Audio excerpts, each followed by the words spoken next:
స్పందించాలి. ఈ ప్రాంతాన్ని సందర్శించాల్సిన అవసరం ఉంది. వారిని గోదావరి ఇంకా 10 అడుగులు కనుక పెరిగితే ఇక్కడ మొదట్లో మునిగేది సండ్రపరెడ్డి నగరం కాలనీ మునిగే పరిస్థితి ఉంది. కాబట్టి దీనికి వెంటనే దక్షిణ అధికారులు ఈ ప్రాంతాన్ని వచ్చి సందర్శించాలా.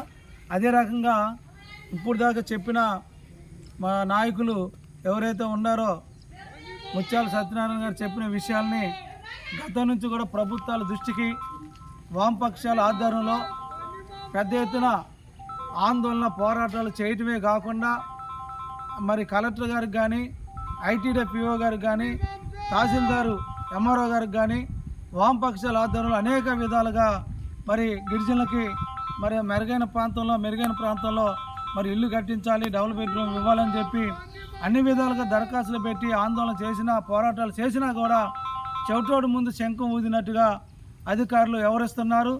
అలాంటి తీరు వల్లనే ఇవాళ గోదావరి పట్టి ఊరు మునిగిపోయే ప్రాంతంలో ప్రభుత్వం పోరాటాలు చేసిన ఫలితంగా తీసుకొచ్చి లోతట్టు ప్రాంతంలో చూపించి ఇక్కడ ఇల్లు నిర్మించుకోవడం అనేది జరిగింది. ఇక్కడ అన్ని రకాలుగా అభివృద్ధి చెందుతున్నారు ఇక్కడ ఉన్న గిరిజనులు. కానీ డెవలప్మెంట్ అయినా కూడా ఇక్కడ ప్రయోజనం లేని పరిస్థితిలో ఉంది. కాబట్టి దక్షిణ వీళ్ళకి ఎక్కడైనా సరే శాశ్వతంగా పరిష్కారం చూపించాలా. అదే రకంగా గోదావరికి ఈ ప్రజలకి మరి చాలా దగ్గరగా ఉంది. వీళ్ళు మొదట్లోనే మునిగిపోయే పరిస్థితి ఉంది. కాబట్టి ఇలాంటివన్నింటిని కూడా ప్రభుత్వం అధికారులు వెంటనే వాళ్ళ యొక్క దృష్టిలో పెట్టుకొని వీరికి సరైన సదుపాయాలను కల్పించాల్సిన అవసరం ఉంది. ఎక్కడైనా సరే లోతట్టు ప్రాంతం కాకుండా మెరక ప్రాంతంలో మరి వారికి డబుల్ బెడ్రూమ్ కట్టించి ఇవ్వాల్సిన బాధ్యత ఉంది.